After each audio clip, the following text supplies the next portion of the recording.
我答应过你3次相让，这是第1次。有本事你就杀了我，我不用你让。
太子妃，卯时过半，该起了。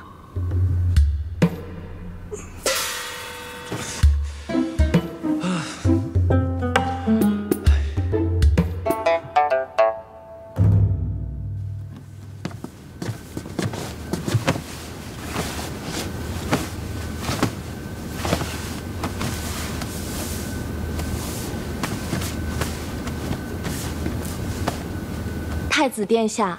太子妃殿下，请去凤章殿给陛下、皇后娘娘问安。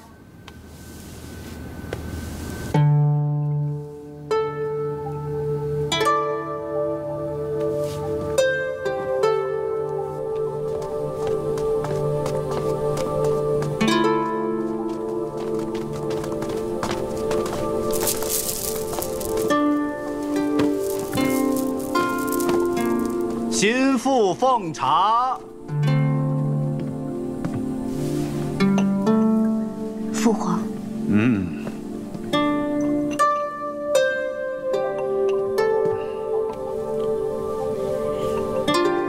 母后。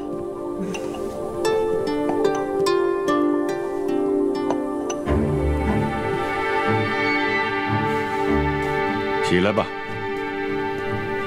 谢父皇。 谢母后。太子取得心腹，你2人从今日起，需同心同德，互敬互爱，方是夫妇之道，大伦之本。儿臣遵旨。太子妃是心腹，宫中多有规矩，东宫里的事务也甚是繁琐。我身边的赵女使颇为得力。 便将她赐予东宫，服侍太子妃。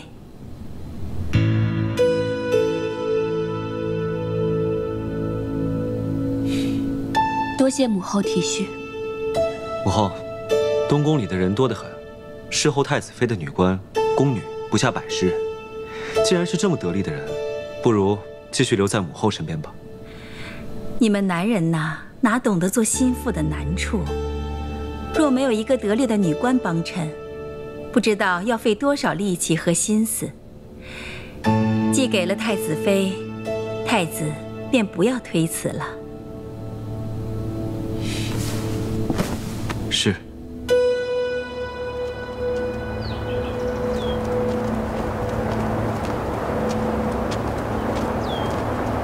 太子妃，你们留在这里。是。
桃子，小姐，他们都不让我进来，可算见到你了。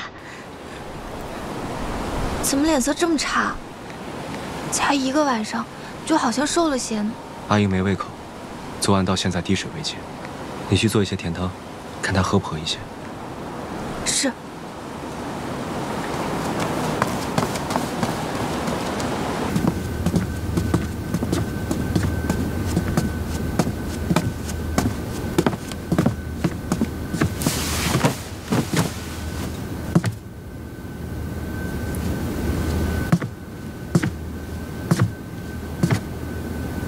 我帮你摘吧。不用了。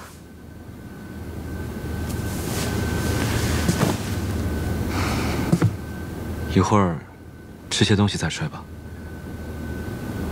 不能不吃东西啊。等会儿桃子做甜汤来了，喝2口。太子殿下，太子妃殿下，顾良娣前来拜见2位殿下。叫他回去，说我身子不舒服。是。且慢，差点忘了，这东宫里面还有位顾良娣呢，请他进来吧。是。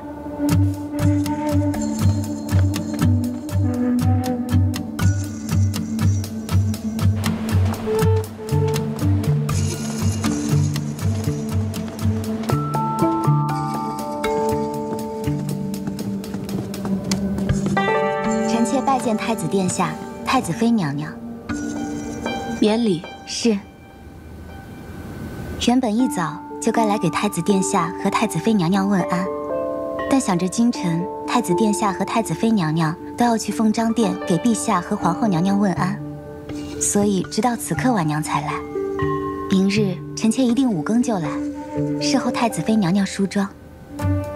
不必了，五谷我起不来，而且这里人很多，也不用你特意过来侍候。是。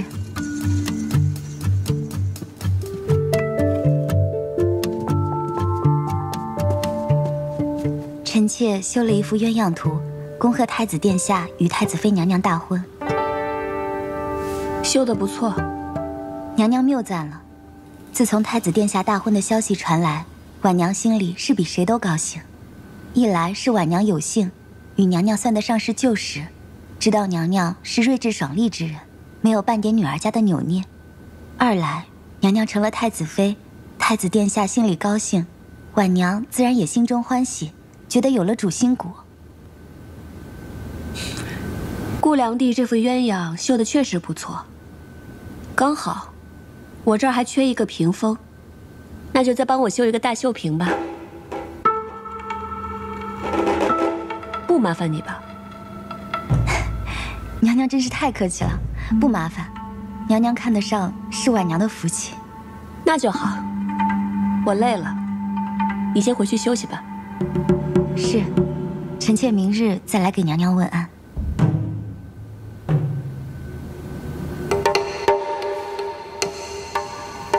明日不用来了，既然太子妃看上你绣的东西，那你就尽快绣好吧。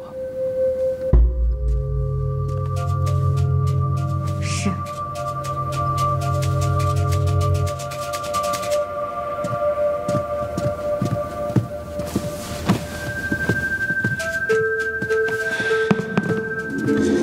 要不换件衣裳再睡？太子妃定然是故意的，哪有这么早就歇午觉的？明明知道良娣今日是一定要拜见他和太子殿下的，他就是存心怠慢您，还让您绣屏风。那绣屏那么大，得绣到何年何月去？最可恶的是，太子殿下也站在他那边。住嘴！太子殿下也是你可以抱怨的。太子妃乃崔大将军独女，性情骄纵，5更都不肯起来，也不知道她从前行军打仗是几更睡几更起，这明显就是一番托辞。她就是不想看到我罢了。既然她不想看到我，说明她很在意我。既然她在意我，那我更要多多出现在她面前，让她时时刻刻记得，这东宫里头除了他以外，还有一位太子良娣。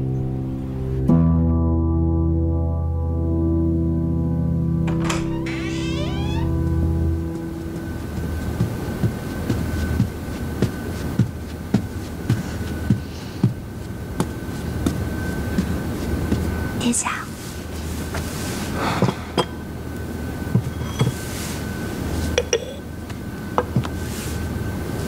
下去吧。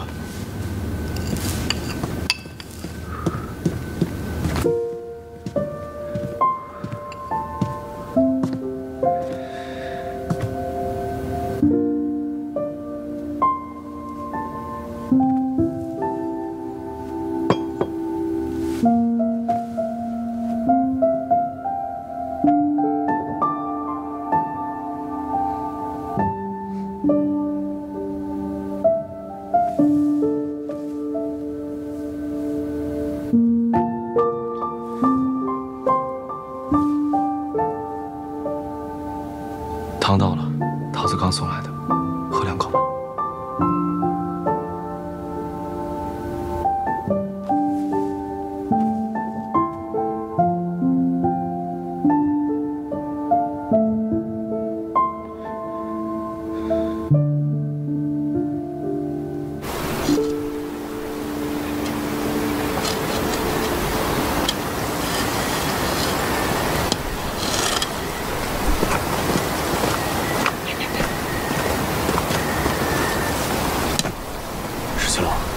赤大将军每天都在这里。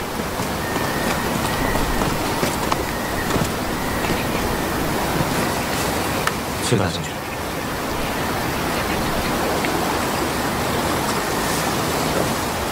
你们是在叫我吗？你们谁呀？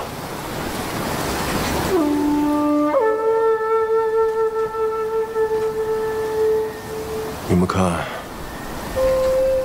这地方地形不错，要是敌人来抢滩的话，该怎么办？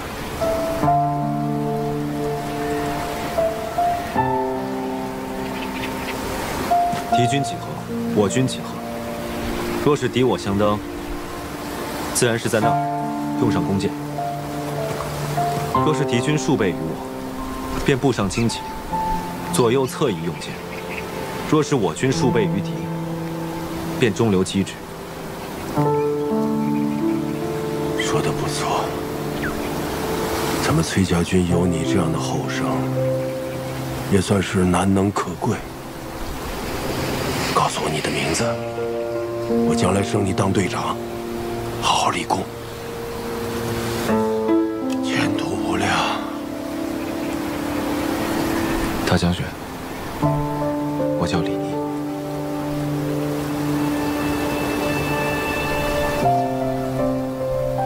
名字听着耳熟，但是想不起来。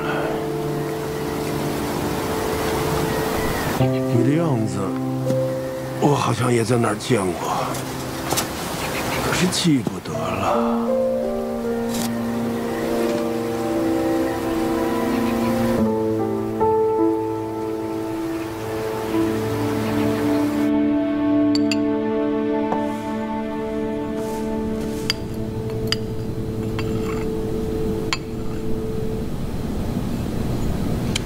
小姐，我每天都给大将军施针用药。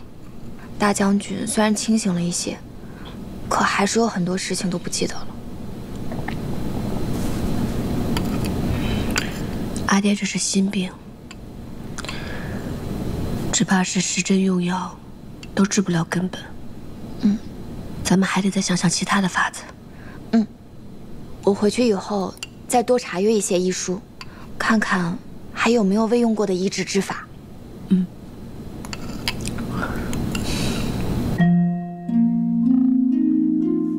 怎么了？有什么话就跟我说吧。大理寺那边传来消息，柳成风因为伤势过重，又感染了伤寒，一直高热不退。 昨晚死了。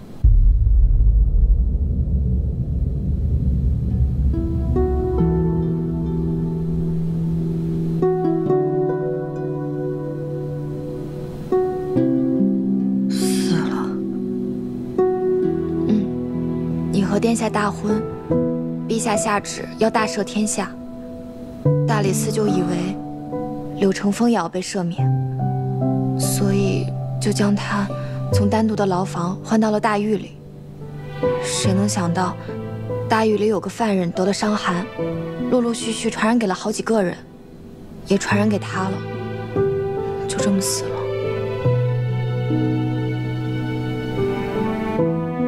那尸首呢？因为是伤寒，大理寺也不敢轻易掩埋，就将他的尸首还有其他几个犯人一起一把大火烧成了骨灰，胡乱埋在乱葬岗了。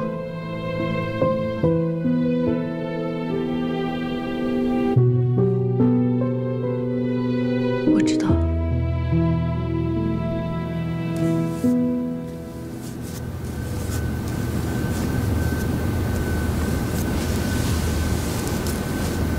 梁帝，起这么大一幅草稿，得绣到什么时候去啊？不如选个简单的花样，早早绣完了才是。既然夸我绣得好，那自然不能敷衍了事，就绣一幅百鸟朝凤图。百鸟朝凤图，那得用上百种丝线，只怕要绣上1年半载。小姐，不，梁帝，这也太耗神了。对啊，如此繁复的花样图案，我自然得慢慢绣。太子妃所住的承鸾殿里，是得有这样一幅百鸟朝凤图，寓意吉祥。只是不知道我绣好了，他是否还能安然住在那儿？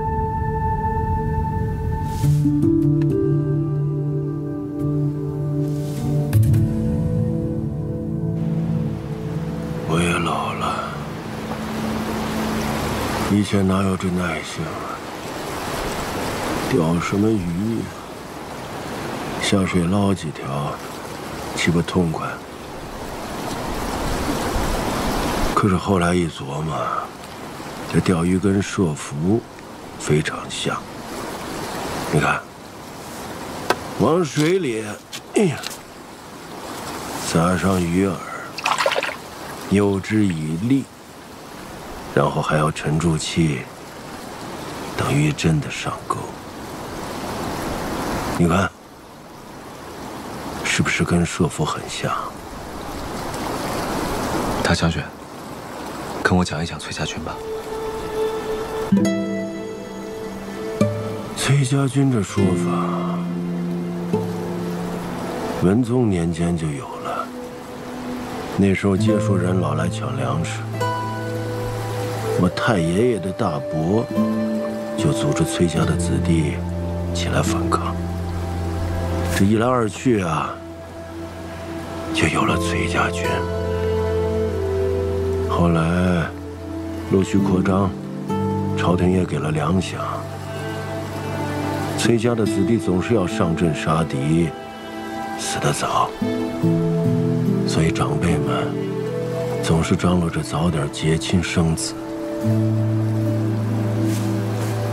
我在你这个年纪的时候，就已经娶妻了。我也已经娶妻了。是吗？嗯，谁家的姑娘？哪天你带来我瞧瞧。好。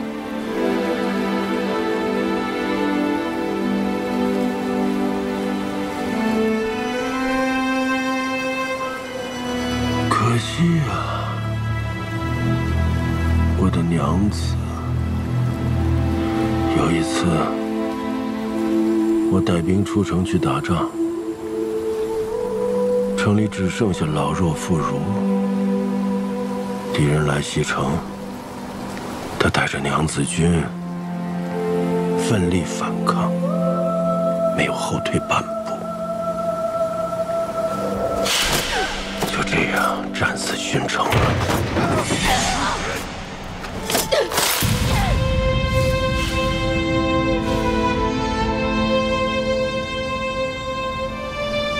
赶回去的时候，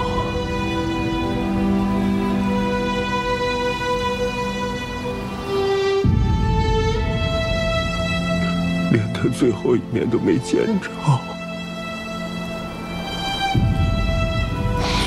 我抱着他冰冷的尸体，悲痛万分。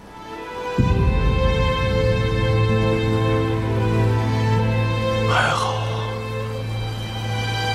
我和他还有一个孩子，不然那一刻真难活下去。大将军，男儿有泪不轻弹，只是未到伤心时。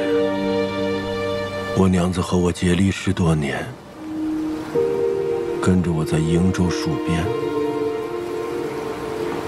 连一天半天好日子都没过过。我和他少年夫妻，没想到没有恩爱到白头，甚至连最后一面都没见着。这是我一生最大的遗憾。你说，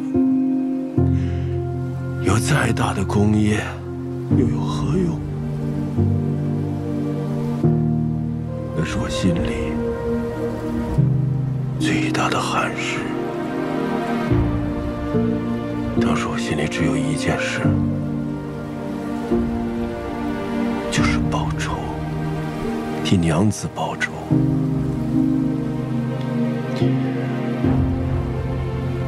后来，我替我娘子报仇了。咱们崔家军在我的手里，也算是更进一步了。所以朝廷赐名咱们崔家军为定胜军。咱们崔家军有面旗帜，上面绣着“定胜”2个字，那是先帝所赐。我常想，咱们崔家军有现在的成就，那是有我娘子一半的功劳。若是她能看到那面旗帜，哎呀，不知该有多欢喜。可惜她再也看不着了。那面旗帜，若小子有幸，也能看上一眼就好了。你生得晚，没有看到我那次在沁水泉设伏。那天雪下得非常大，我们几万崔家军埋伏在雪地里，悄然无息。那真是千山鸟飞绝，万径人踪灭。那么大的雪，连一个活物都看不到。我想，莫非且说人不走这条路，要这雪再下的大些，那我这几万人就要葬送在这里了。结果没想到啊，且说人果然还是中计了。那场仗打的痛快，真是痛快。我听说过，自从沁水泉之围，且说人再也不敢踏过聚义山。孙敬大败一罗，我将接说人赶出了聚义山，裴宪让秦军再也不敢靠近劳兰河。无论是朝廷还是民间，那个高兴啊，都夸我们3个是国朝3杰。陛下召我们进宫赐宴，结果没吃饱。出宫之后，就跑到丰阴楼找补吃食。后来，孙敬和裴宪也先后赶了过来，3个人大醉一场。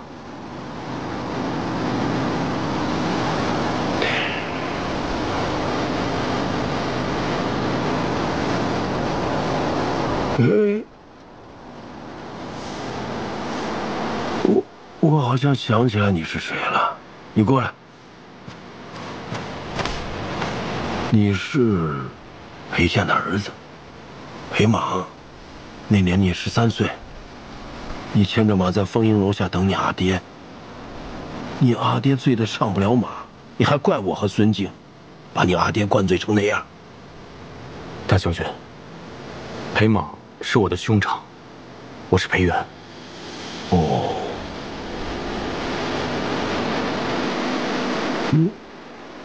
好像看着你也是很眼熟。你难道是孙静的儿子啊？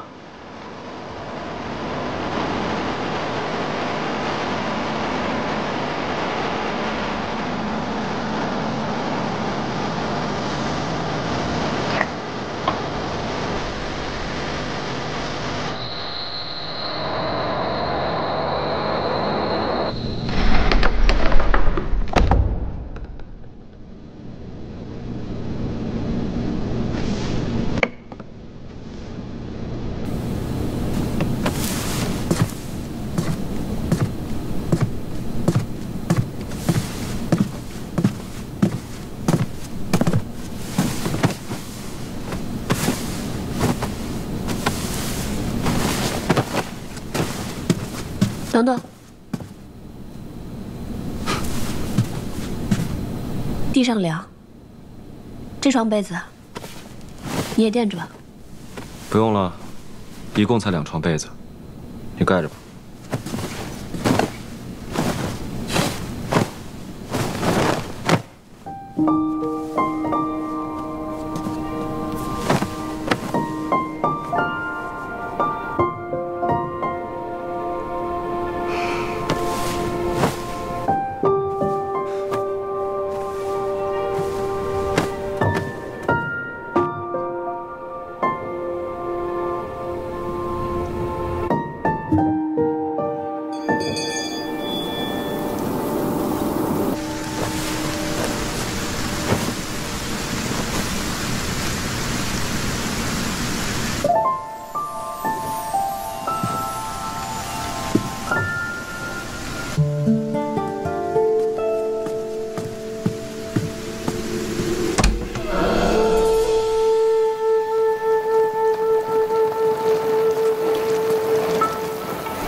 你怎么来了？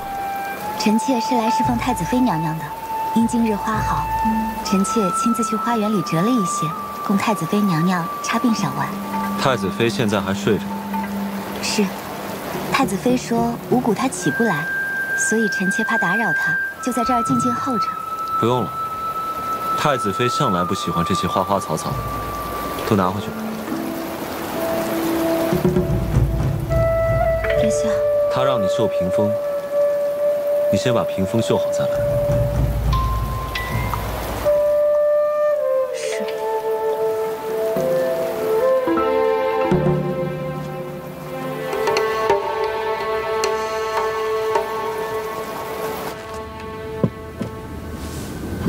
殿下，我看你脸色有些不好，是不是旧伤又复发了？没什么，昨晚太冷了，没睡好。太冷了，这东宫里的人是怎么服侍殿下的？不知道给殿下换一些厚的被褥吗？哎，行了，不说这些，咱们好好谋划一下。太医不是说，崔大将军的病是痰湿所致，乃至迷了心窍，时而糊涂，时而清醒吗？但是太医也说了，心病需要新药医。崔大将军这个病，如果没有对症的新药的话，是很难治愈的。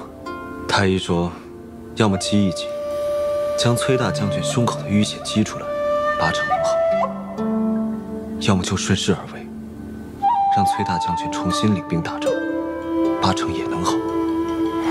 崔大将军都这个岁数了，而且你也知道现在的情形，崔家军已经解散了，怎么领兵打仗啊？那就只能赌一赌，击一击他了。殿下，您这个可是险招啊！太医可说了，如果弄不好的话，崔大将军的病会越来越重的。我之前不是天天陪着他钓鱼吗？得知崔大将军平生最痛之事，便是他夫人的死。唯有用此事以毒攻毒，方可治其赤诚。我想，若崔大将军知道自己的病情如此，他也会铤而走险，因为他是个用兵极勇之人。我相信他。明白了。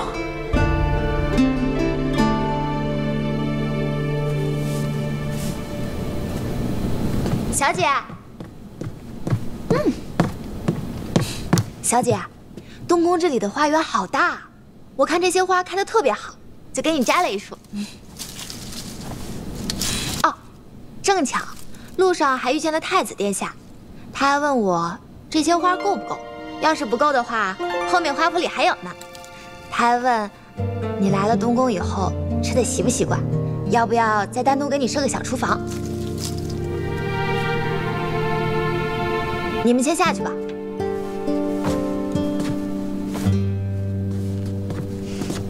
好看吧？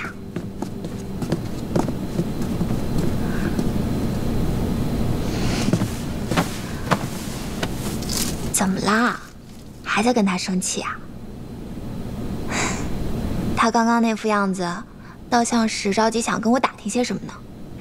不过你放心，我什么都没说，我还吓唬他来着。我说你吃也吃不好，睡也睡不好。哎，不对，你俩现在都睡一个屋里头了，这可是骗不到他的。小姐，我是不是说漏嘴了呀？那你确实是吃不好吗？你这2天都没吃什么东西。桃子，我这几天一直在琢磨一件事情。什么事儿啊？我总觉得柳成风并没有死。不会吧？你看，这一切都太巧了。他刚从单独的牢房转回大狱，就马上得了伤寒，然后立刻报了病亡。因为是伤寒，尸首也不能放，就马上烧成了灰。不觉得这一切都实在是太巧了吗？小姐，那你的意思是？崔家军虽然散了，但咱们之前在京中布置的那些暗桩还在。你让人去查一查，看看柳成风在死之前跟死之后，狱中有没有什么动静，还有接硕那边有什么动静。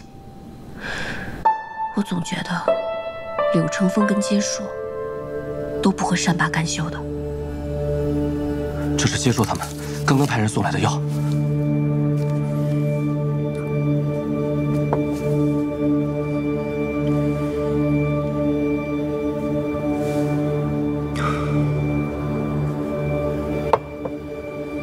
公子，接硕那边乌洛传来口信，他对公子的此番行事颇为满意，说还有更重要的事情要交给公子去办。乌洛真是贪得无厌。公子，要不咱们还是想想办法，早日脱离接硕的节制，远走高飞吧。阿莹怎么样了？东宫守卫森严，属下无能，实在是无法打探。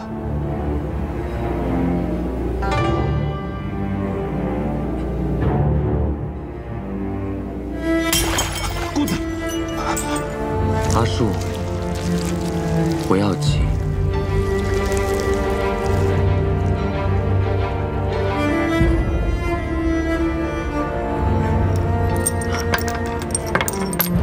反正也不会死，疼倒是挺疼的。可是如果不疼的话，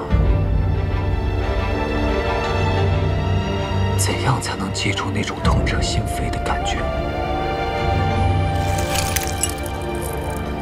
李逆真的该死，我迟早有一天要把阿莹抢回来，因为我也要让李逆知道，被抢走心爱的人是怎样痛彻心扉的感觉。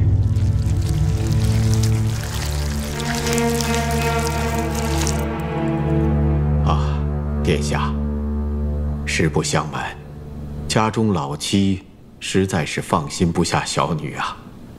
我也说过了，小女又不似嫁与旁人，可以时不时的归省娘家，或是遣人来看。小女是入了东宫，给殿下做良弟，这君臣之分，老妻也不好前来探望，所以老臣今日就十分冒昧前来看看小女。顾相客气了，若是夫人牵挂，来探望一二也是人之常情。老臣只是担忧小女不堪侍奉殿下。老臣刚刚也问过了，小女是感激涕零，说在东宫，殿下与太子妃娘娘对她都十分照顾。本来老臣也该放心了，可是偏偏小女的侍女刚刚送老臣出来时悄悄言道，说小女不知什么地方让太子殿下十分不悦。自打入了东宫以来，太子殿下对小女从未稍加辞色，就连去他那留香殿里坐一坐，也未曾有过一次半次的。这朝中事多，顾相也是知道的。啊，老臣明白。我只是担心，怕小女在宫里犯了什么错，或是有什么地方惹怒了殿下。殿下也不用给老臣面子，他若真是犯了什么错的话，就让太子妃好好的教训他便是了。这顾两弟真没犯什么错。那既然如此，就请太子殿下看在老臣的面子上，对小女照拂一样。入了东宫这么久，殿下就连他那留香殿也从未踏足过，那在旁人看来，就认定了殿下对小女十分不喜，有意冷落于她。顾相放心，我理会的。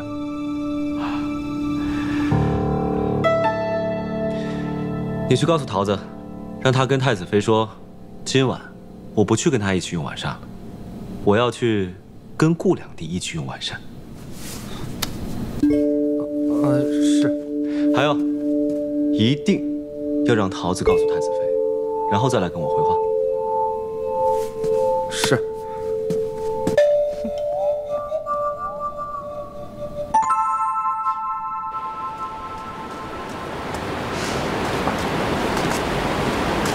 我真就这样把原话说给太子听啊？当然了，我们小姐，不，我们太子妃说了，让你一定按照原话原封不动地转告给太子殿下。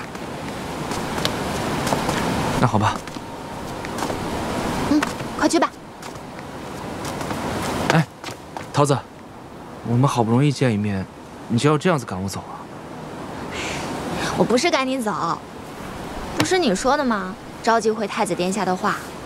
那你就没有什么话想要对我说吗？算了，你说吧，你有什么话想要跟我说呢？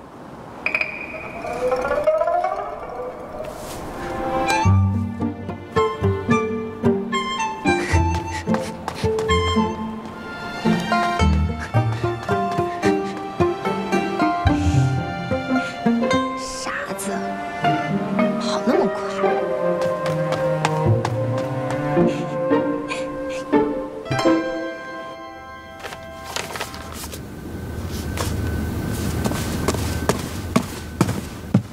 殿下，怎么样？太子妃怎么说？太子妃说她从来没打算跟殿下一起用晚膳，所以殿下爱上哪儿去上哪儿去。哦，桃子还跟我说一定要把太子妃的原话告诉殿下。肝疼？什么？你肝疼？那要不要我去叫太医给殿下瞧瞧？不用了，知道你耳朵灵听得清楚。那殿下明明知道我什么都能听清楚吗？对呀。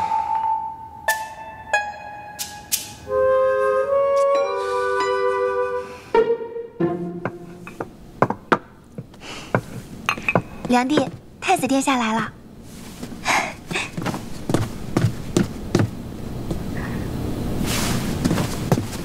殿下，免礼，你也坐。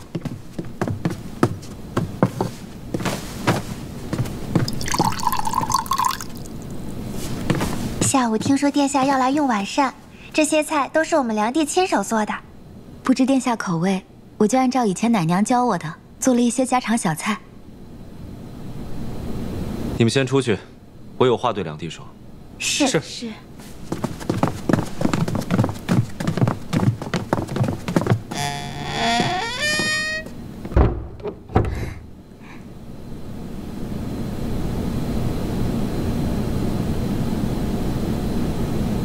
顾小姐，你对我一直挺好的，且我心里明白你是怎么想的。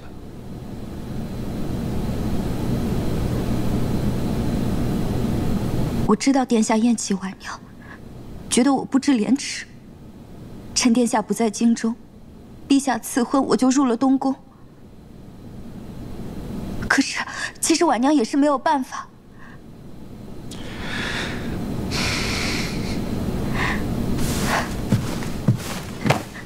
是，我承认我是有一点私心，可那只是因为我仰慕殿下。我知道，我不应该令殿下烦恼。我也知道，殿下只喜欢太子妃。这事跟太子妃没关系，就算没有她，我也不会喜欢你。我救你，是因为哪怕不是你，是别的人，处于那种危险的情形之下，我都会去救的。我不求你回报什么。之后你也做了很多事，替我绣了我阿娘的绣像，替我寻回奶娘，并且照顾她，我都感念于心。婉娘不求殿下感念。当初我回京，你已经入了东宫，成了太子良帝，而且刚寻了短见，所以有些话，我觉得不合时宜跟你说。但我今日来，我就想把话说清楚。我不想耽误你的终身。殿下，我的终身就是殿下呀！殿下，你怎么能说这样的话呢？虽然我是太子，但除了太子妃，我并不打算要其他良帝、宝林什么的。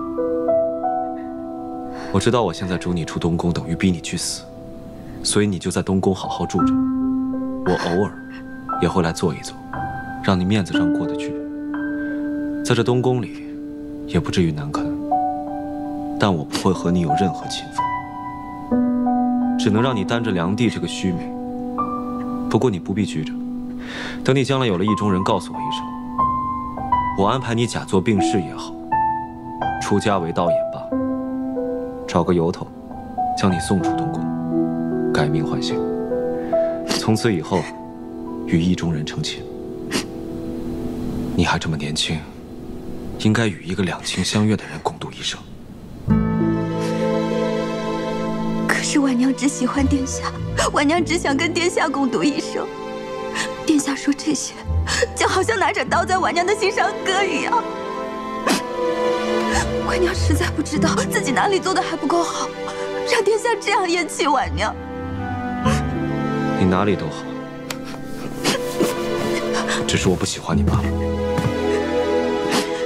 可是婉娘喜欢殿下呀，婉娘比太子妃更喜欢殿下。太子妃性格刚硬，处处与殿下争执，而婉娘只要得到殿下哪怕一丁点的喜欢，婉娘就会心满意足了，一定不会像太子妃那样对殿下的。而殿下，你对太子妃那么好。可是他是怎么对你的呢？那是我们的事。顾小姐，我想你从头到尾都应该清楚，一厢情愿跟两情相悦，那是天差地别。殿下，殿下都没有给过婉娘机会，你怎么知道以后和婉娘就不会两情相悦呢？我不喜欢拖泥带水，我更不喜欢含糊其辞。顾小姐，该说的我都说了。你保重。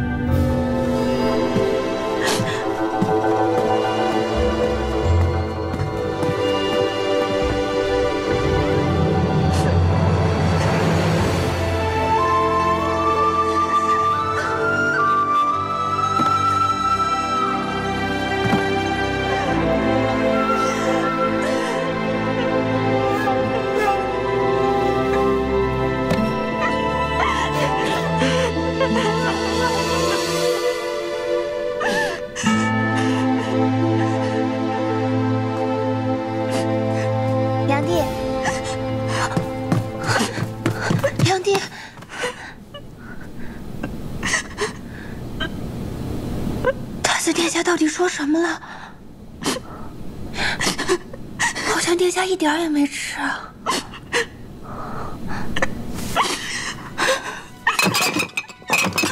为什么？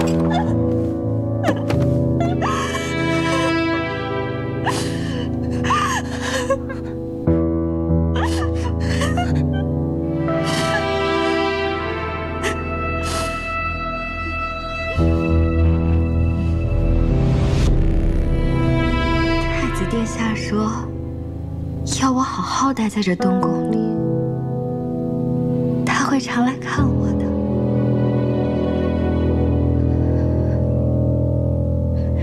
桃子，你想团这个吃法真的很有古意，就像古人用鼎煮肉，还用菊花花瓣去腥味解腻。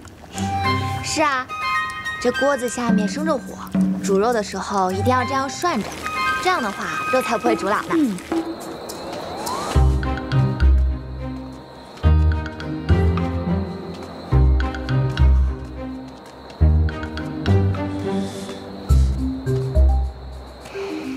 小姐，今天您可要多吃一些，最近都没有好好吃饭，人都清瘦了不少。你也要多吃一点。来，这边的肉都熟了，吃。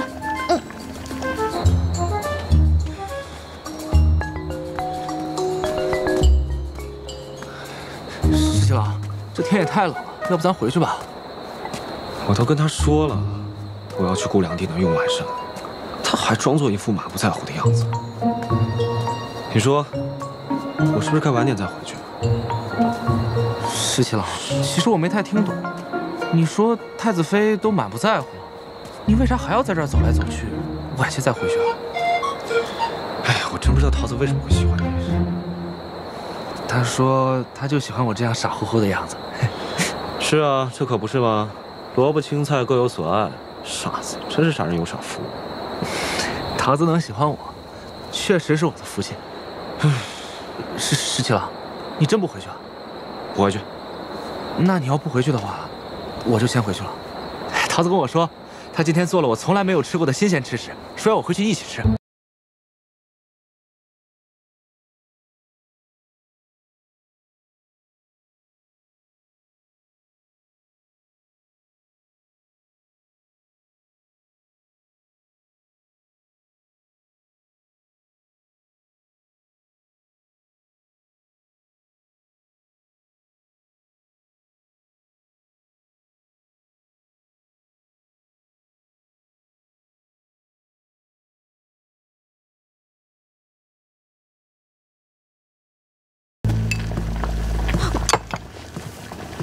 殿下，去给我拿一双筷子。哦，不准拿。不是在顾良娣那用晚膳吗？怎么，这顾良娣居然让殿下没有吃饱吃好？这可不行。桃子，去传顾良娣来，我要问问她，是怎么侍候太子殿下的。是。不准去。桃子，你出去。常儿在偏殿等你。是。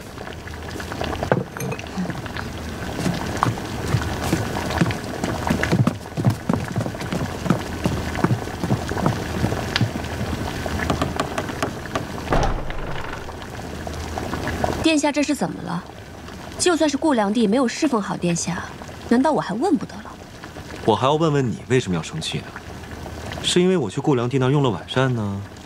还是我回来太晚了呢？生气？殿下为什么会觉得我在生气啊？你如果没生气，你为什么要找顾良娣的麻烦，还要传她过来问话？殿下这是忘记了吧？我是太子妃，在这东宫里面，良娣没有侍候好殿下，当然应该由我这个太子妃来过问了。俗话说得好，做一天和尚撞一天钟。既然我现在已经是这个太子妃了，自然要尽忠职守。殿下之前是不愿意做太子的，但现在不是也做得挺好的吗？身为储君，替朝廷谋划，解散崔家军，把我父亲从一个万军统领变成一个颓唐的老人，不就是为了消弭朝廷所担忧的藩镇之祸吗？阿英，也是迫不得已。你回去吧，我要休息了。我回哪里去？这里是承鸾殿，就像你说的，做一天和尚撞一天钟。你已经是太子妃，就应该尽忠职守。殿下有自己的寝殿，之前不过是新婚之时，在我这睡了几晚地板，做样子而已，何必呢？殿下睡不好，我也睡不好。你这是要赶我走？对，我就是要赶你走。我就不，我不但就不走，我还要在这儿睡下来。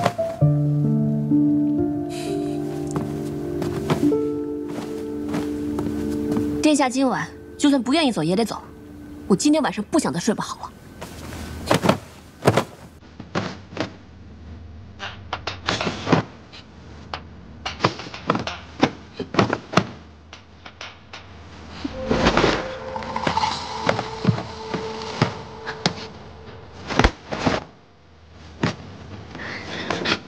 还想用这招？我不会再上你这套。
嗯。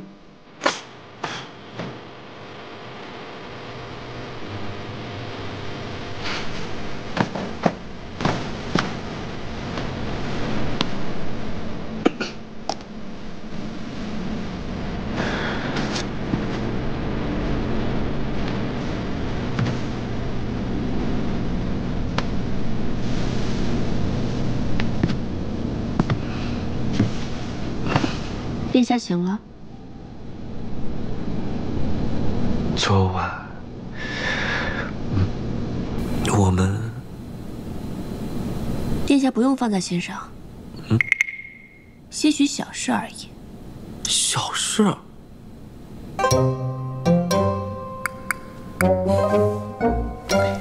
我就照实跟殿下说吧。其实，殿下真不必介意。反正等我一旦有孕，我就会把你杀了，让我儿子继位，这样我就是太后了。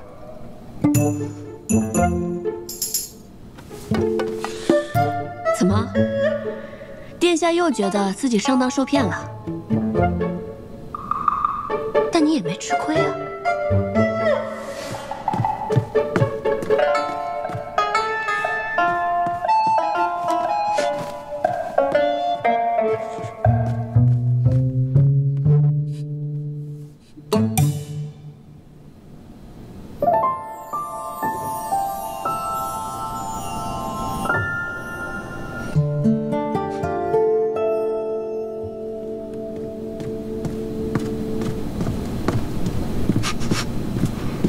殿下，殿下，来了啊！一早传召，不知有何事？哦，那穆仙鹤的事，打听的怎么样了？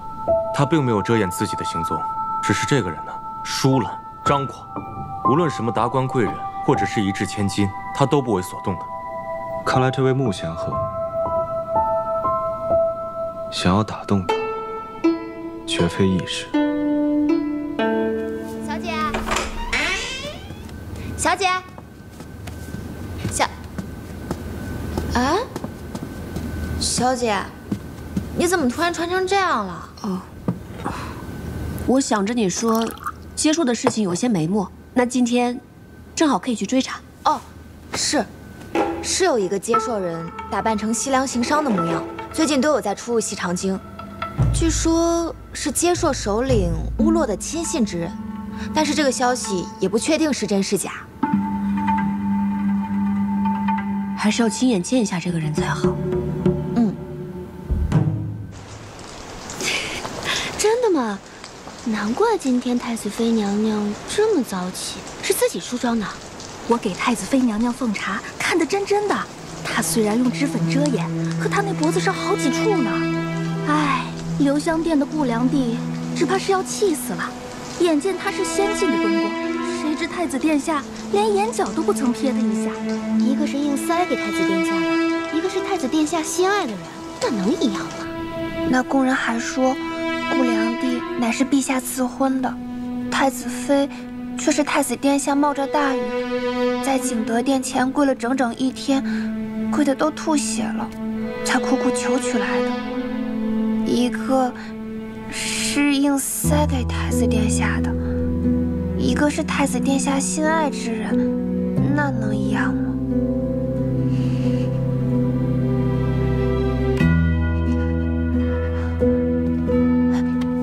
小姐，您就别绣了，这幅绣屏就算绣好了，太子妃也不会让您去见殿下的。他那么霸道的一个人，偏生的殿下又这般宠爱他。住嘴！是，良娣，只是良娣还是应当尽快想办法才是，否则太子殿下真的不会再来了。我叫你住嘴，听到没有？少爷爷来消息催良娣，希望良娣尽快。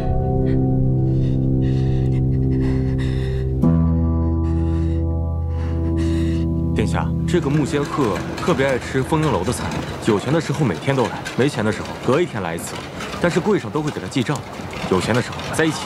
走吧，我们去会一会这位穆仙鹤。哎，二位公子，来，里边请，楼上的雅座啊，都给您准备好了。将橙子挖空，填入蟹肉、蟹黄、蟹膏，再封上橙鸡，蒸1刻，立时端上。嗨，今日最好的蟹啊，足有7两，先包4只，客人觉得如何？不错。客人这吃蟹的法子新巧，厨房没有做过。若是调味不当，还请客人宽宥啊。只要火候对了就行，没什么当不当的。去吧。好，这就去做。哼，蟹酿橙，这种稀奇古怪吃蟹的方法，你是怎么知道的？哎呀，我哪懂这些呀？你不是说这穆仙鹤是个爱吃之人吗？我就想起来，先太子也是个爱吃之人。于是我就问了问东宫厨房里面的人，就知道了一些外头不知道的玩意儿。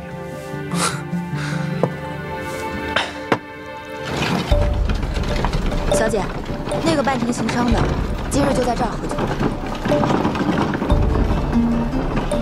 二位吃的可好？以后常来呀。好，哎，二位，里边请。不了，楼上要个雅间。啊，好，那楼上请。啊。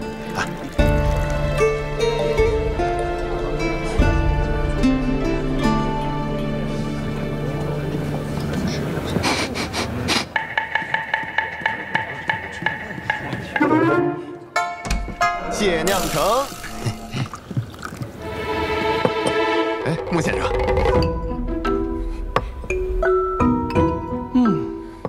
这蟹酿橙好香啊！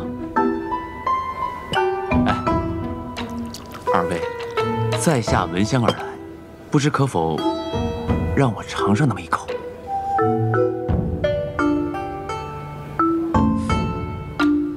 就1口。穆先生，这是客人。无妨。这位是穆先生是吧？哎，相逢即是有缘，那这谢酿成就让你一份。那我就不客气了。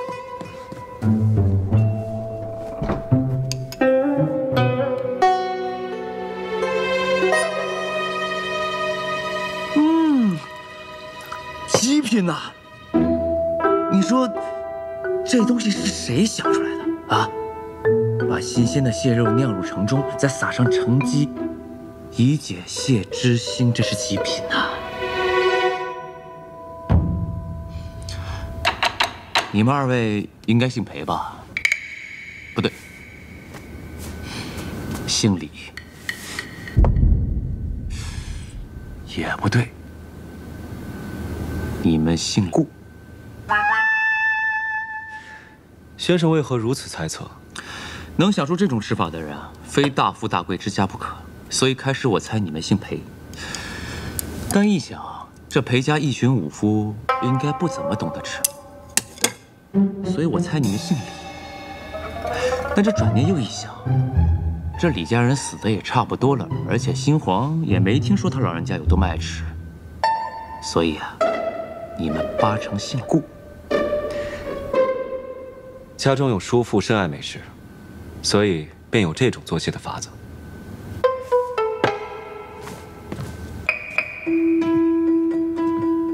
那你这位叔父一定养了几个好厨子，对不对？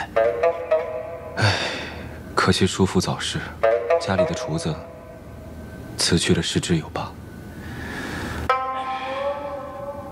的确可惜了。那剩下的呢？剩下还有几个？剩下不过3、4个，不过有3位特别出色，有一位擅长做鱼，一位善于制汤，另一位善于制作肉脯。唉，这要是能到你府上赴宴，这神仙也能做的。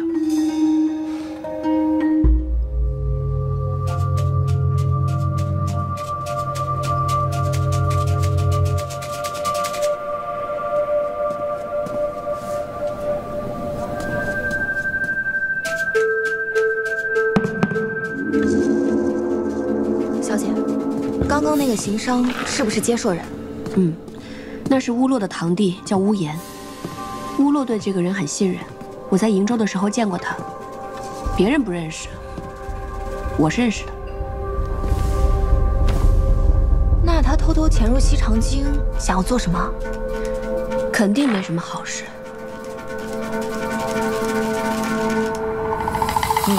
好吃好吃，这厨子手艺真不错。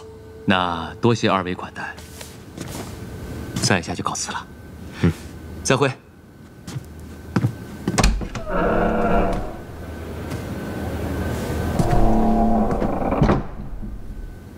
就这么让他走了？别急，他这种人桀骜不驯，软硬不吃，必须得想法子引起他的注意，并且还得隐而不发，这样才能打动他。放长线，钓大鱼，可不就是吗？生怕惊到他跑了，回头上哪儿找去？查博士，客人有什么吩咐？今天这鲈鱼不错，帮我留一条活的，我要带走，不用你们钱。客人果然好眼光，这南边来的活鲈鱼啊，说句大话，在整个西长京，除了我们丰盈楼，您就是拿再多的银钱，只怕也是没处去找寻。我这就去办。我记得你是不爱吃鱼的。某些人爱吃啊，我又不像某些人，自己吃得好，却从来不想着别人。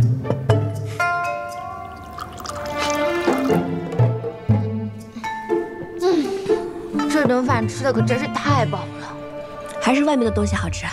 就是啊。两位客人，适才两位说要加一条鲈鱼带走，回家做鱼块。不用你们切啊，我们自己带回去切。对。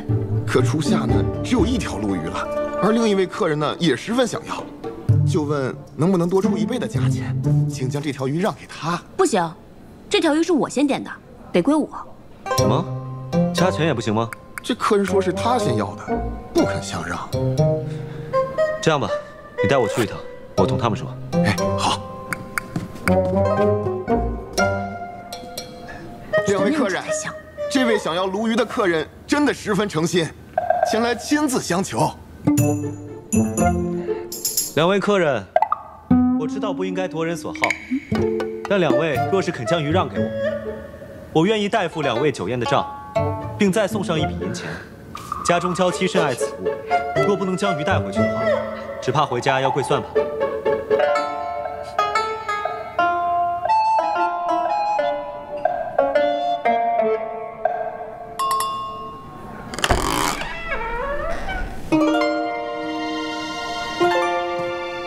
我有那么馋吗？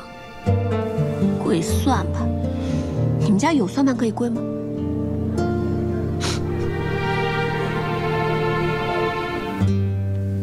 崔家军解散以后，瀛州驻军10减7班，余下的防务由朝中的府兵接手。这可是一个绝好进攻瀛州的机会啊！连神剑队都全数葬送在西长京，李逆还拿这做法子，派使节质问我兄长，被兄长视作为奇耻大辱。只要进攻瀛州，没了崔家军，李逆8成会亲自领兵，到时候杀了李逆，用皇太子抵结硕的神剑队，还不划算？你办得到吗？我曾经说我能解散崔家军的时候，乌洛首领就曾经这样反问过我，我不都办到了吗？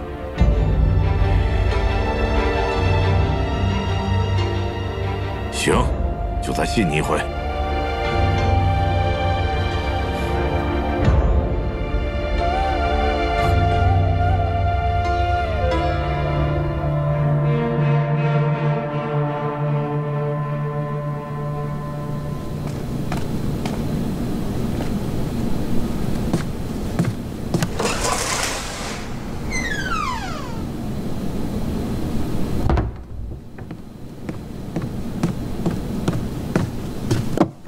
梁帝，这是夫人叮嘱让我给梁帝送来的。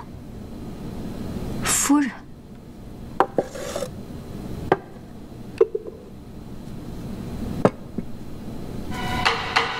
夫人说，请梁帝放心，这药是最好的，事后也验不出来，不至于留下任何把柄。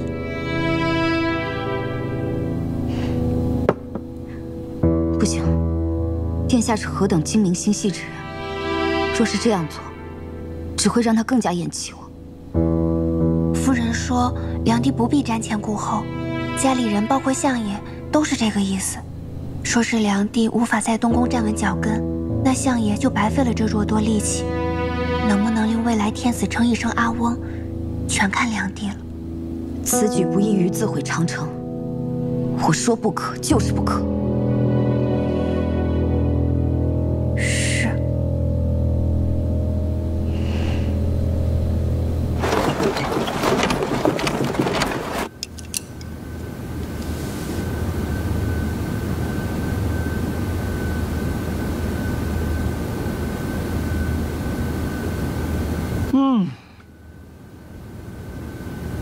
这可真是人间好滋味啊！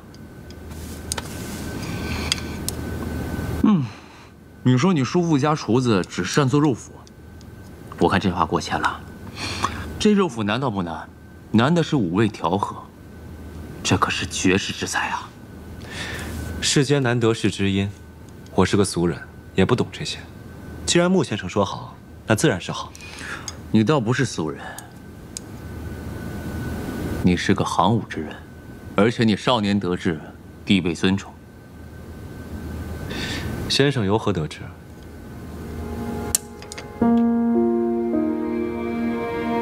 你左手虎口，右手拇指、食指都有茧，说明你常年持弓，善于骑射。你虽然身着便装，也没有佩剑，但你的坐姿随时保持着可以拔剑的姿态，说明你十分精醒，是个行武之人。那又为何说少年得志，地位尊崇呢？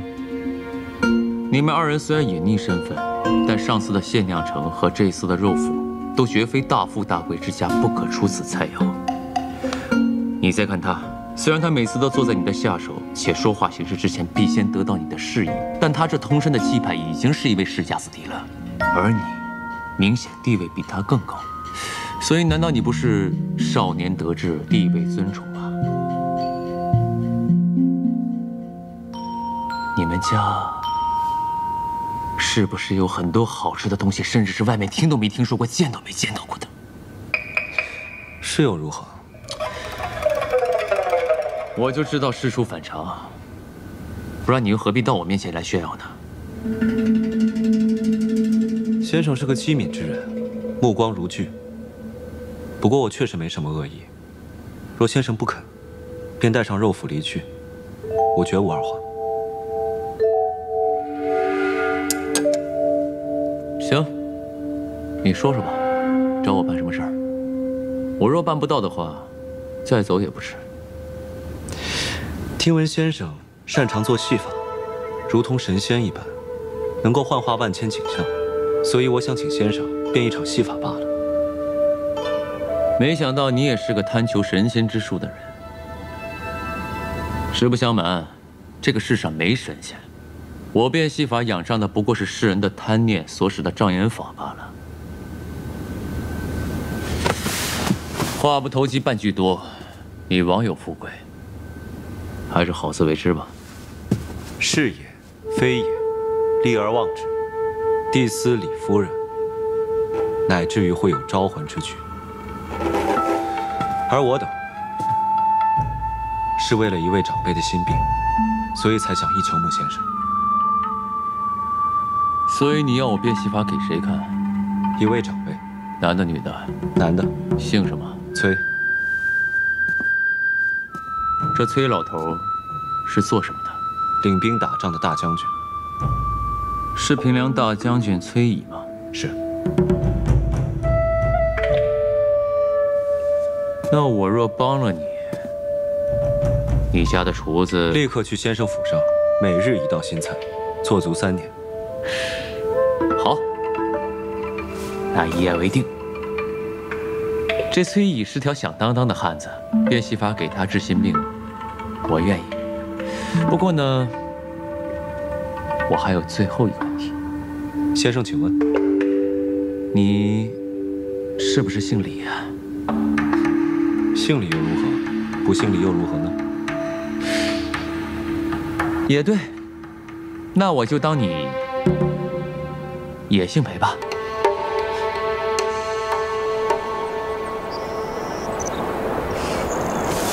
你怎么啦？我总觉得十七郎有事瞒着我。你忘了上回你是怎么安慰我的？咱不是说好了吗？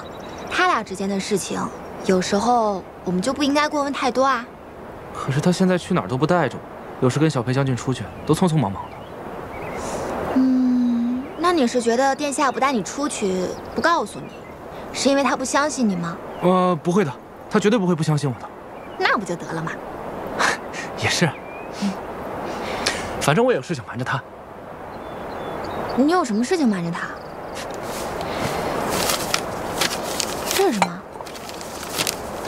那，这个呢是西市的一间铺子，地方我反反复复看了很久，也叫了牙子去长眼。虽然地方不大，但是位置特别好，来往人特别多，特别适合做生意。你之前不是说你想要开一家店铺吗？我就给买了下来。这也太好了吧！哎，不对啊，你不是把你所有的银钱都给了我吗？你哪来的银钱买这铺子啊？十七郎大婚给我们发了不少如意金钱，我就用它买这个铺子了。你怎么不声不响，干了这么大一件事情？桃子，你看，太子和太子妃都已经大婚了，你啥时候嫁给我？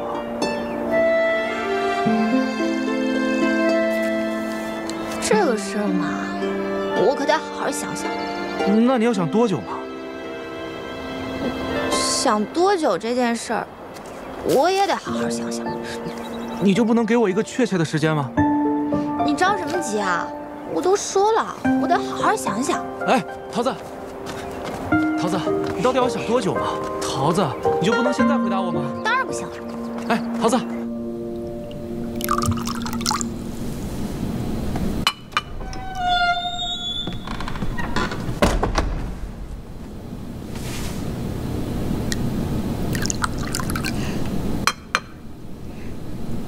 这杯酒敬殿下。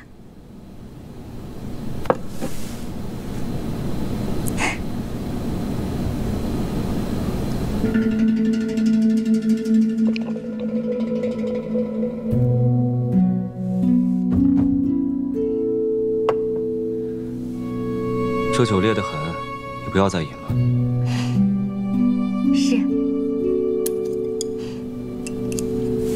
殿下尝尝这羊肉糕。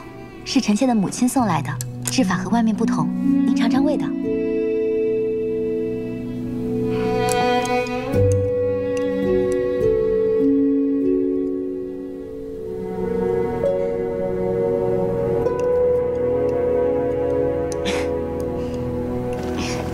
那你怎么跟耳朵说的呀？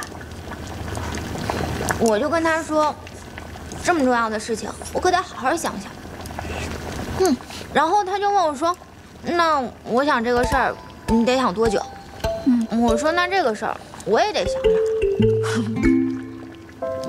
你笑什么呀？我在想，那不得给耳朵急的抓耳挠腮的。那倒也没有。不过他这几天看起来是有些着急，好像总想问我想好了没有，又不好意思问，憋回去了。那你说说看吧。 这么大的一件事情，我仔细想想，不是很正常吗？是，特别正常，一定要仔细的想好了啊。边吃边想，让他着急是对的。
叫我一定要把药涂在太子殿下的酒杯上，要是我不听，就要放慢我全家人。愚蠢至极，愚蠢至极！你们这帮蠢货，你们真是害得我连唯一的指望都没有了。如今我是一败涂地，一败涂地。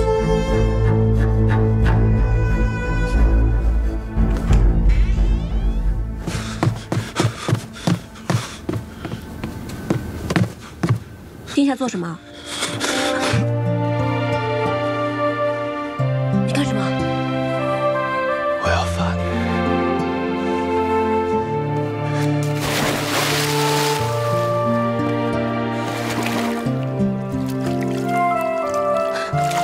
干什么？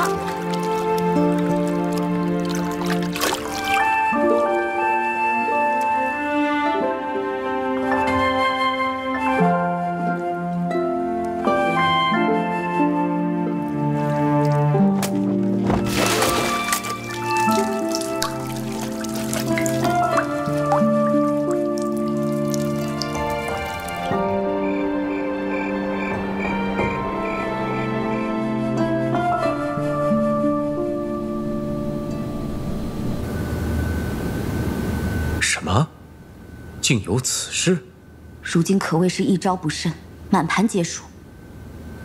眼下，太子是绝无可能再来我这留香殿了。唉，夫人真是糊涂啊。不过你迟迟抓不住他的心，总不是办法。事已至此，我已无法在这东宫中立足。父亲，你可还有什么妙计，可以力挽狂澜吗？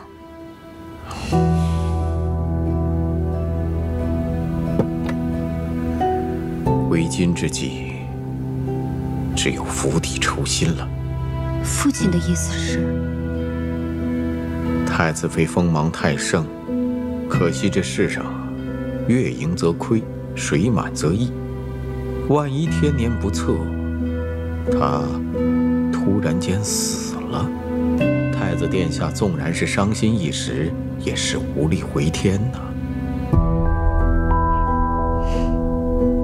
很好，只要这件事和我们顾家无关，那就快些让太子妃天年不测吧。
不是梦，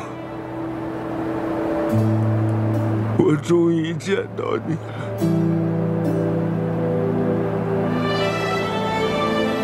你心里怪我吗？怪我没来得及回来救你。你不怪我，可是我心里头，我一直怪我自己。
娘子，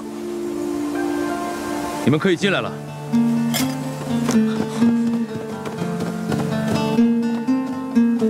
大将军，你怎么在这儿？阿英呢？大将军，您的病好了，您能认出我们吗？太子殿下一直想办法，想给您治病。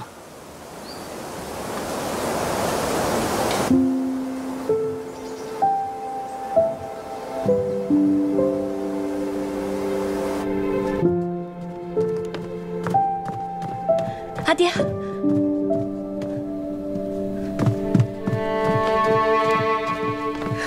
阿爹，您怎么样了？阿英，你瘦了，也憔悴了。这些时日，让你担心阿爹了。大小姐，刚刚太医才来看过了，说吐出了胸口的淤血。 大将军神志清明，慢慢调养就无大碍了。知道了。我只觉得这心里有块大石头被挪走了，可是吓坏你了。这段时间可真是担心死了。阿爹没事了，真的。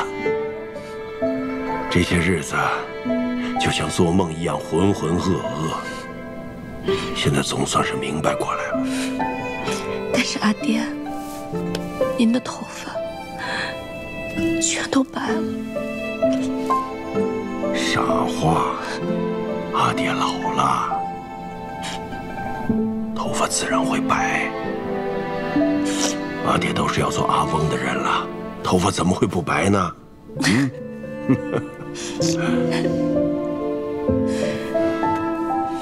您舒服点没有？好多了。好了就好。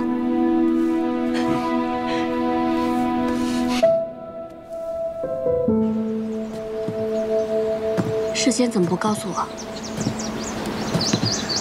这法子，太医说会很冒险，只怕会适得其反。其实我心里也七上八下的。你说要有个万一，我该如何面对你？ 但是后来我想，崔大将军是个用兵极勇之人，若他知晓，定然肯冒这样的险。于是，我便让穆仙鹤变了一场戏法，果然，这一击便将他体内的淤血激了出来，人也就变清醒了。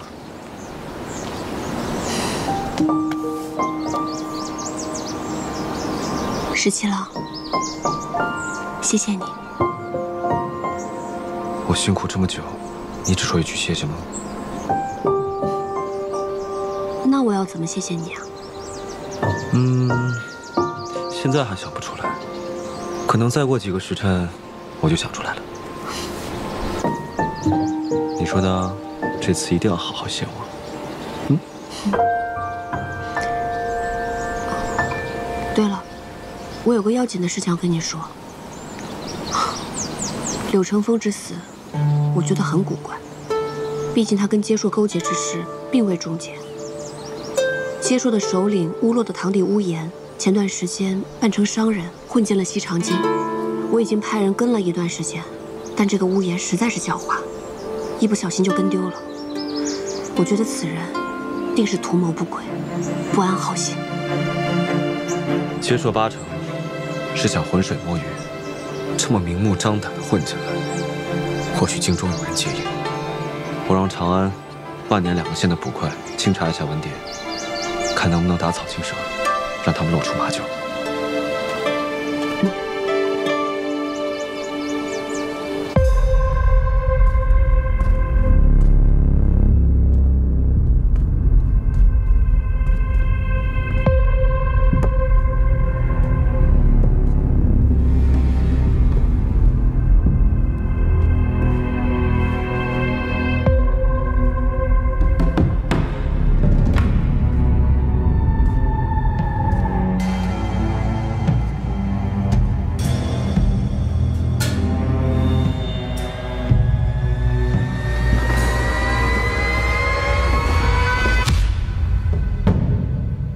之前你遣人来接头，说你不想通过柳成风在中间递话，所以你是亲自来见我了。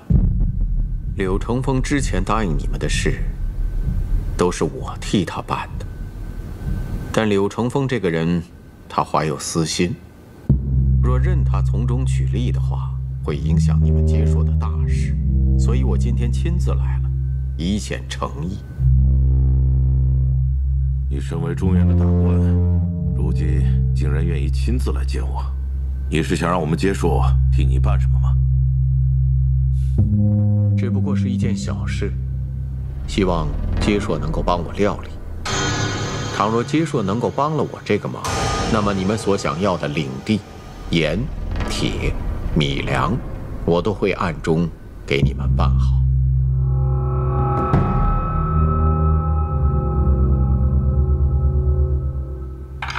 什么事？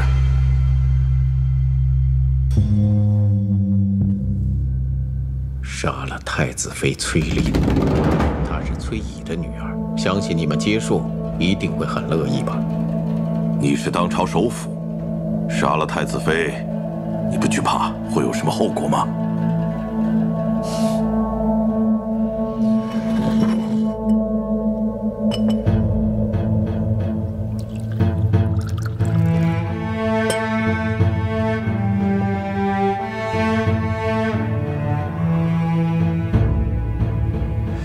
无言大人，不会失手吧？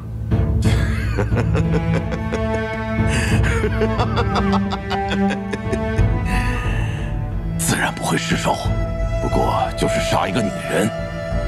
这回我带的手下里还有2个绝顶高手，虽然那崔氏是太子妃，但只要经过我精心安排，杀她不是件难事。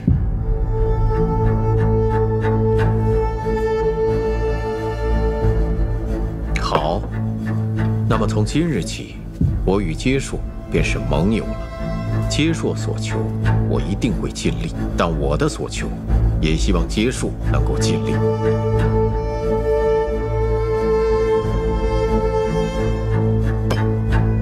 但我还是不明白，你为何要如此？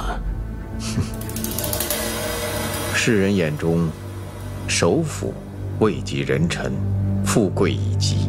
但前任首辅又如何呢？办完了治水征西2件大事之后，累出一身病来，暂且不说，还闹得君臣不和，最后落得个身败名裂的下场。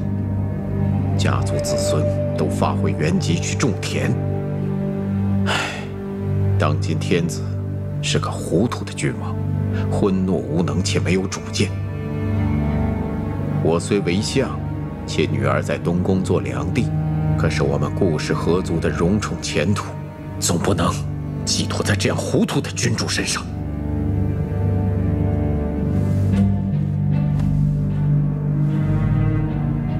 除了杀太子妃这件小事，你还要我们做什么？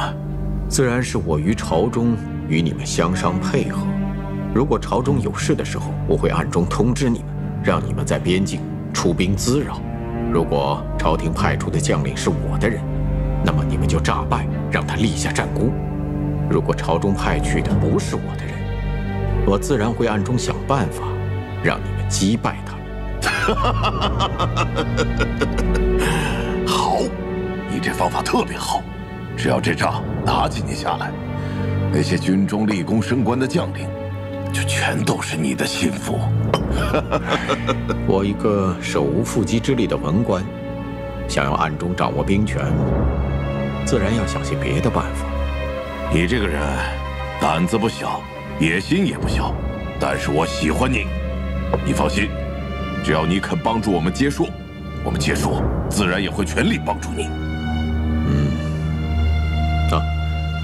还有一件很重要的事情，柳成风这个人暗中恋慕崔琳，你们杀太子妃的时候，一定要提防柳成风从中作梗啊。 这些时，忽然西长京中加紧集合文牒之事，风声很紧，难以存身。为此，柳成风向我献计，要劫掳太子妃。他想劫了太子妃，与太子妃远走高飞。如此，用你们的话说，不妨将计就计，将那翠林揭露出来杀了。哼！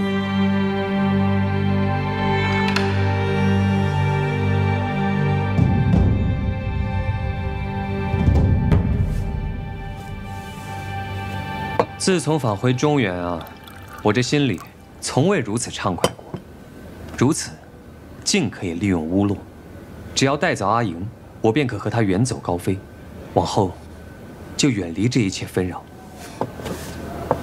靖公子，达成所愿，顺心如意。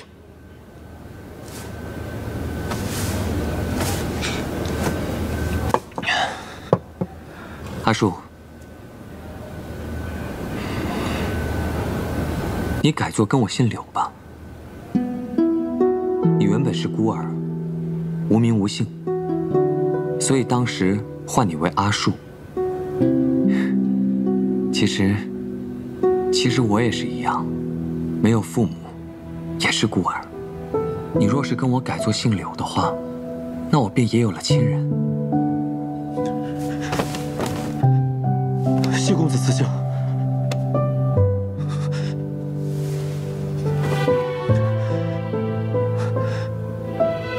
柳树，这名字真好听。来，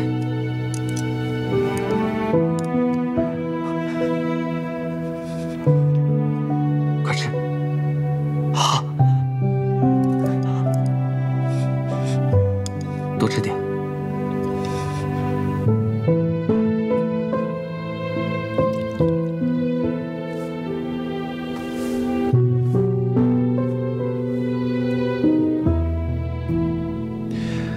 我想请岳父大人到青云观去住，那里十分清静，又有亲兵护卫。而且，玄泽也住在那里，这样岳父大人闲来无事，还可以教玄泽。有个小孩承欢膝下，也会少思少虑，颐养心性。这个主意倒是不错。我记得小时候，阿爹教我习武的时候，最是高兴了。好了，殿下可以去上朝了。我还有一件要紧事要交给你。什么要紧事啊？我们那后殿那个浴桶太小了，换个大一点的吧。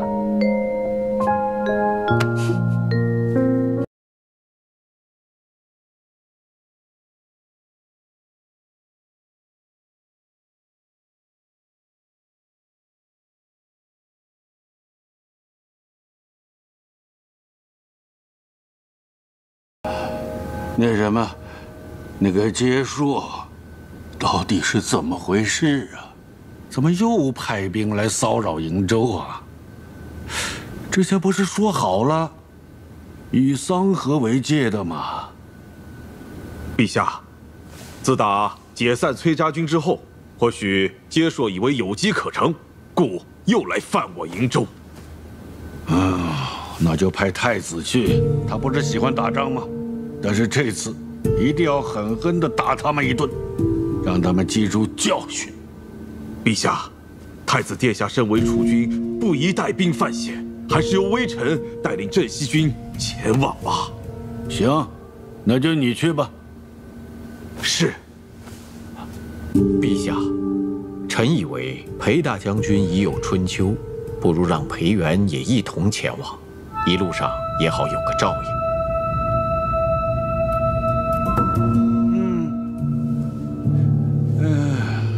顾相说的有理呀，这当父亲的年纪大了，可不得儿子照应一下吗？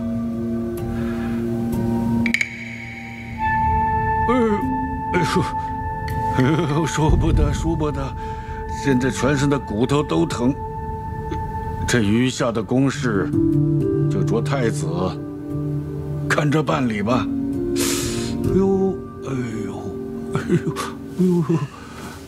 是。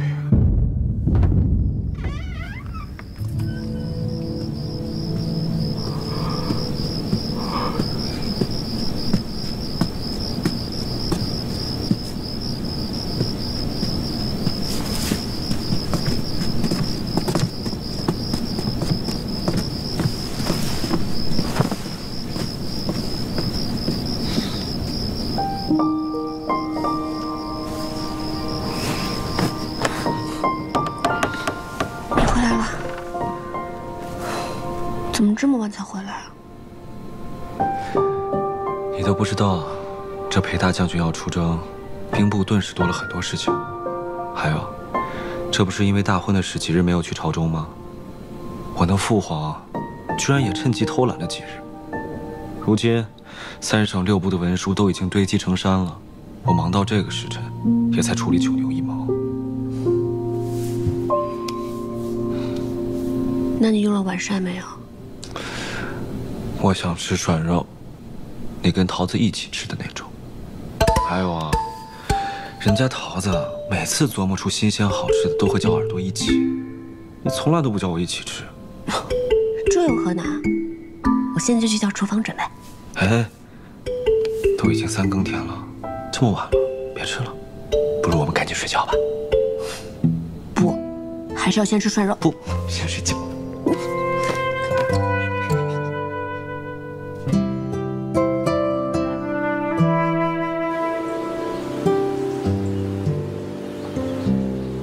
您就是传说中的崔大将军吗？我听过您好多故事，雪夜为接硕，大战浸水泉。那是谁讲给你听的？是韩将军，每天晚上我睡不着的时候，他都会给我讲故事。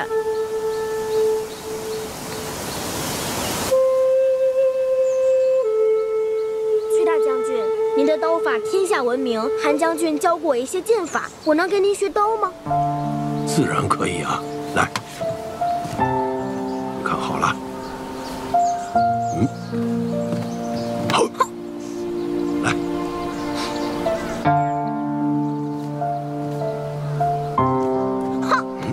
对，再来。到了青云观，阿爹的精神果然好了很多。崔大将军可以将你教得很好，那么一样可以将玄泽教得很好。哦，原来你是打的这样的如意算盘。这怎么能是如意算盘呢？崔大将军有玄泽承欢膝下，玄泽又很仰慕崔大将军，可以跟他学习很多很多东西，这难道不叫两全其美吗？是，殿下说的都对。你不能老叫我殿下了，你都好久没有叫我17郎了。明明昨晚刚叫过。那不算啊，那是你输了，我的彩头。哎，阿爷，我在想，咱们要不要先生2个娃，一个叫阿轸，一个叫阿道，剩下的慢慢再生。谁说我要跟你生娃了？之前你自己说的要生4个啊，不能少的。我什么时候答应过？你出尔反尔，说话不算数哦，又会算盘的。你昨天自己定的规矩。我可没说。哎，我不管啊，就4个。不行，我没答应过。那就6个、8个、10个。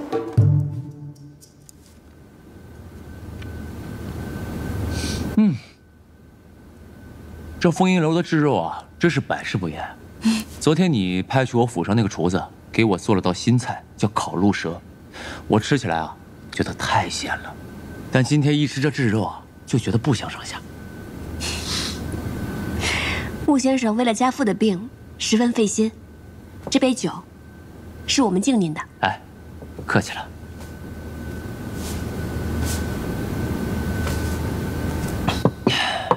哎，对了，我听说这瀛州有一种大黄鱼，出自极冷之海，而且每年到了春夏时刻速降而上。这黄鱼鱼子十分美味，哎，可这么多年啊，我还从来没吃过。你既然姓崔，不如你替我弄些黄鱼子吃吃吧。必当尽力。好，那就这么说定了。你帮我弄黄鱼鱼子吃，我再送2位一个戏法，如何？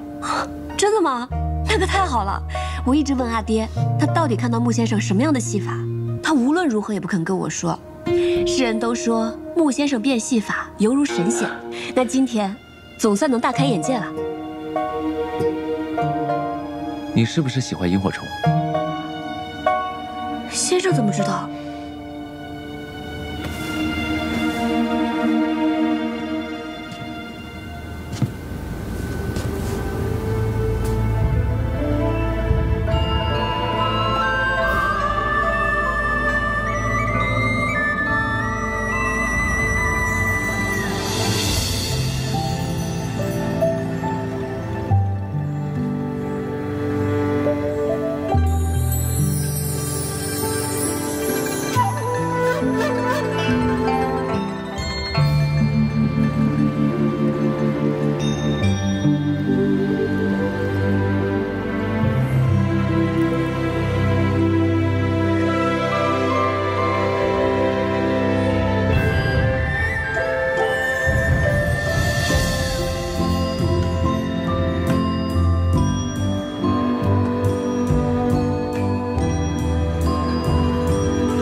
我就用这小小的把戏，祝贺2位新婚之喜吧。多谢穆先生。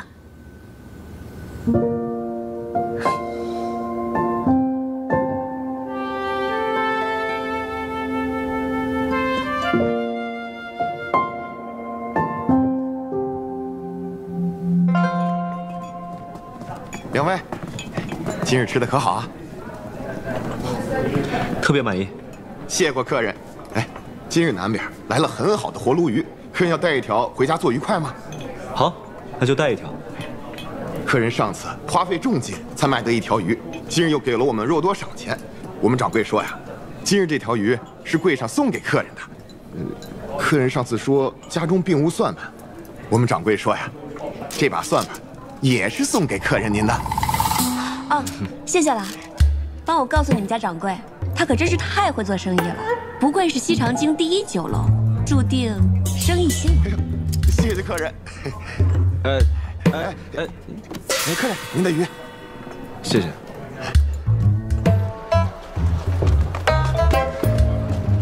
给你算盘你就真要啊？咱们家确实没有算盘嘛。再说了，人家特意送的，不收的话岂不是失礼啊？那你打算拿着算盘做什么呀？何必明知而故问呢？当然是以备不时之需啊。你怎么会有不时之需啊？我当然没有不时之需了，我是怕你有不时之需。你这么狠心吗？这可是算盘。有人说了，他的娇妻动辄就让他跪算盘，与其枉担了这个虚名，还不如名副其实。我说笑的。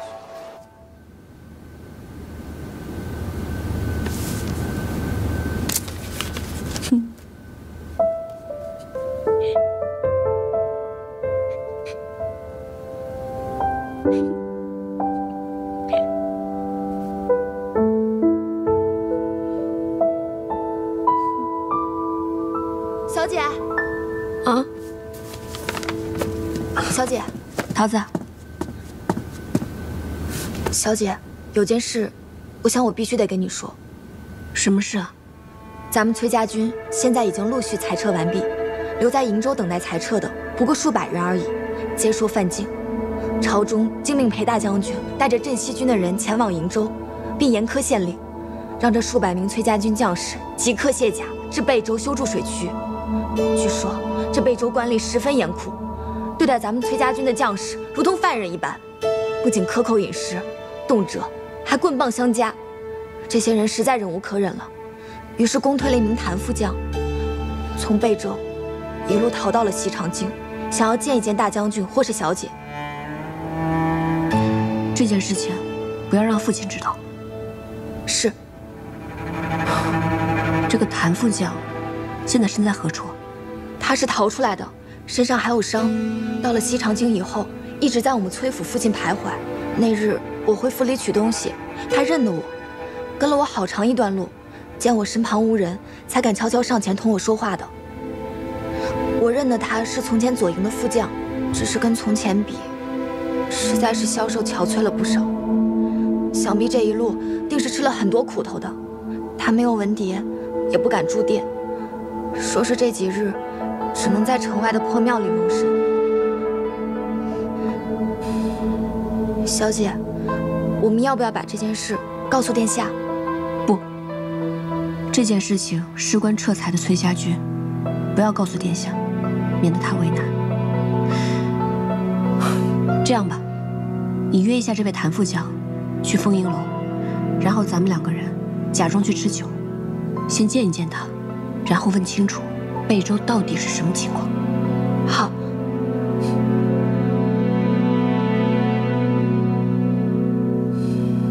哼，都已经过了这么多天才吃上涮肉。殿下每天回来我都说可以吃，是你自己非说太晚了不能吃。确实太晚了嘛，哪有3更半夜吃涮肉的呀？哎，今天是个好日子啊，值得纪念。画册呢？快把画册拿出来，把咱们吃涮肉这一幕画下来。不画。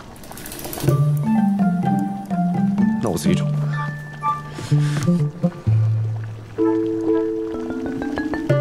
那就是不在这边了。那应该在那个方向。嗯，不准拿！哎呀，哦，我就知道，不给，不给，不给。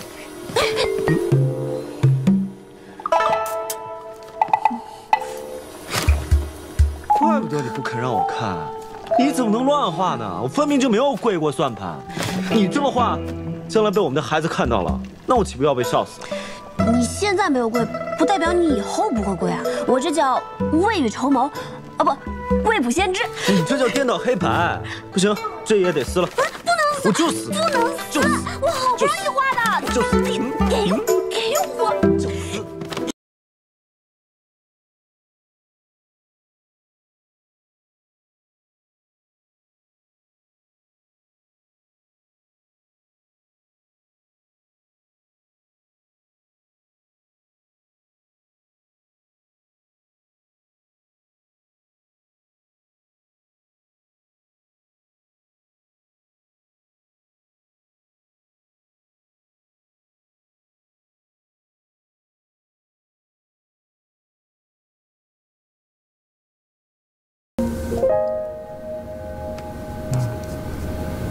殿下，都已经卯时3刻了，难道殿下从前在军中，也是要睡到日上3竿的吗？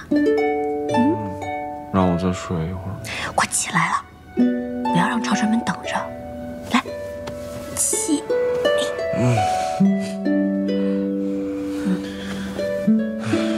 我真觉得这一天好长啊，真的感觉度日如年。你呢？见不到我，是不是也度日如年？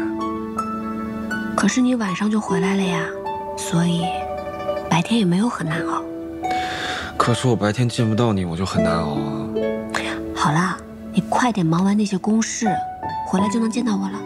那你打算今天做什么？我打算跟桃子去丰盈楼吃酒。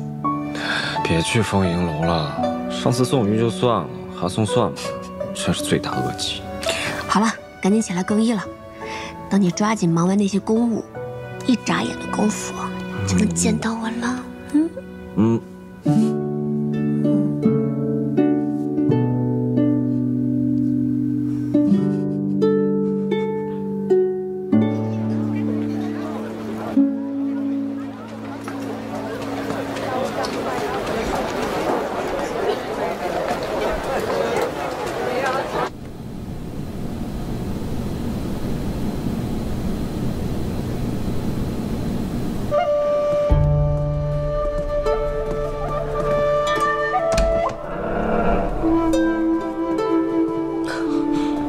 见过大小姐。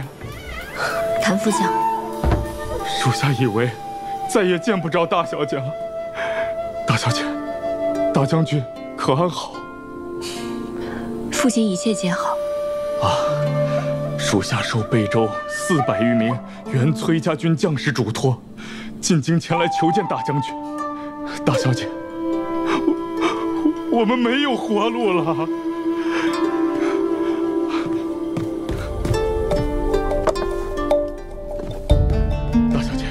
这是我们467人的联名血书，请大小姐过目。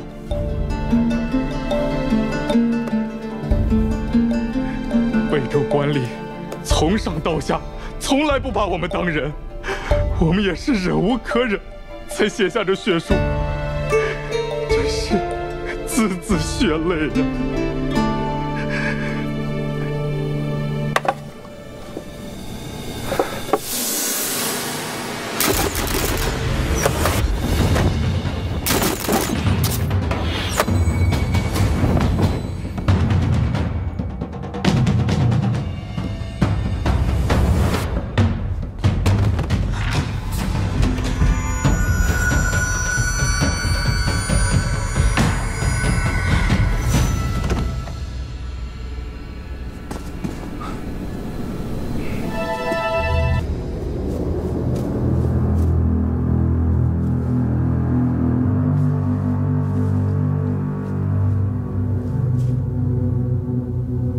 这就是崔林，崔乙的女儿，李逆的太子妃。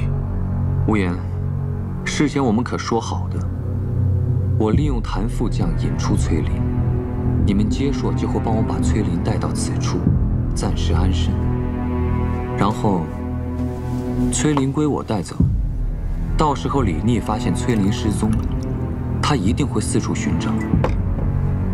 你们是否能够得偿所愿，趁机劫杀李逆，就要看你们自己的本事了。没错，我答应过你。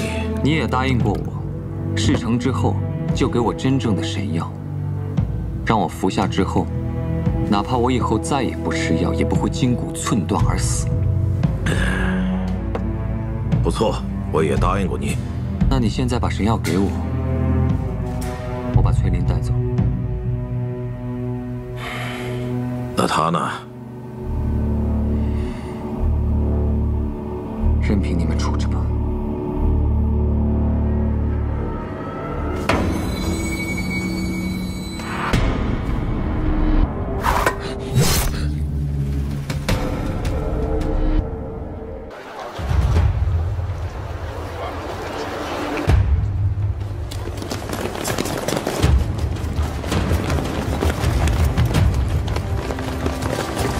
殿下，西长京所有城门皆已传令关闭。我带人往东，你带人往西，剩下的兵分两队往南往北，给我一寸地一寸地的搜。是。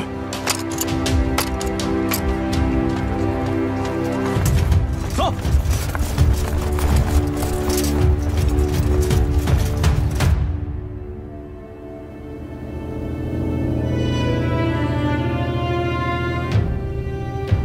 用布把它裹好，趁着夜色扔进乱葬岗，那里面多的是各种乞丐的尸首，多一具尸体不会被人发现的。哼，这主意不错。偷走。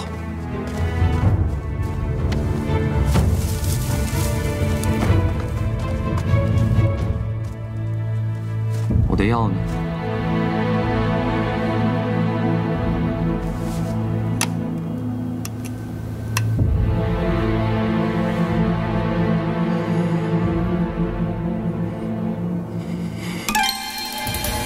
这药不对，哪儿不对了？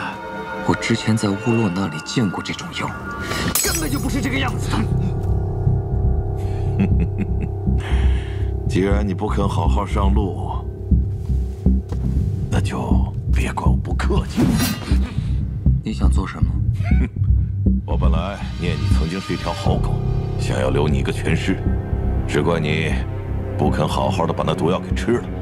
现在只好用别的法子送你上路了。你想杀我？为什么？你太贪婪了。你不过就是替我们结束卖命的，却屡次折损我们的经营。现在还想带着崔乙的女儿远走高飞，那就一起到黄泉去吧。你刚刚问过我，为什么阿树不跟我一起行事？我跟你说，阿树去望风了。但其实，阿树根本就没有去望风。那又如何？他都不知道咱们这落脚的地方，还能来救你吗？但是他知道，顾相早就与孙敬勾结的把柄，他也知道我是利用顾相陷害崔乙，解散崔家军。他更知道，你们埋伏在西长京所有的暗桩，还有你们一路往北埋伏的所有藏身之所。有太多的人想杀我了，我当然不能相信你们接说人，对吧？阿树在哪里？快说！把神药给我，让我带崔林走。